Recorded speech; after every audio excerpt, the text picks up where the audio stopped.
Hello everyone, first అందరికీ happy నాగుల పంచమి. నేనైతే నిన్న నైటే ఆవు పాలు తెప్పించుకున్నా పుట్టలో పోయడానికి, అలానే ప్రసాదం చేయడానికి.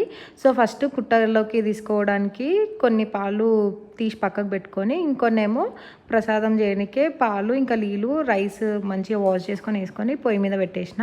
అంతలోపు ఇంకొన్ని పాలు తీసుకొని కడపలు కడుగుదామని చెప్పేసి దేవుని రూమ్ గడప ఇంకా మెయిన్ డోర్ గడప కడిగేసి మంచిగా బొట్లు పెట్టేసిన.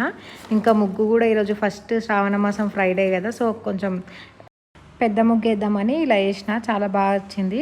అండ్ నెక్స్ట్ ఇక్కడ మాత ఫోటోకి మంచిగా తూడ్చేసి బొట్లు గిట్ట పెట్టేసి దీపం ముట్టించి నైవేద్యం ఎక్కించి టెంపుల్కి వెళ్ళాము. ఇది వచ్చేసి మొన్న బోనాలు బ్లాక్లో చూపించాను కదా, పోషమ్మ తల్లి టెంపుల్ పక్కకే పుట్టుంటుందని చెప్పిన కదా, అక్కడికి వెళ్ళి పాలు పోసేసి కుంకుమ పసుపు కొబ్బరికాయ కొట్టి నైవేద్యం పెట్టేసి వచ్చి, అండ్ ఇక్కడ పక్కకి జంట నాగులు ఉన్నాయి కదా, అక్కడ కూడా ఇంకా అభిషేకంలాగా చేసుకొని నైవేద్యం ఎక్కించి వచ్చేసాను అంతే.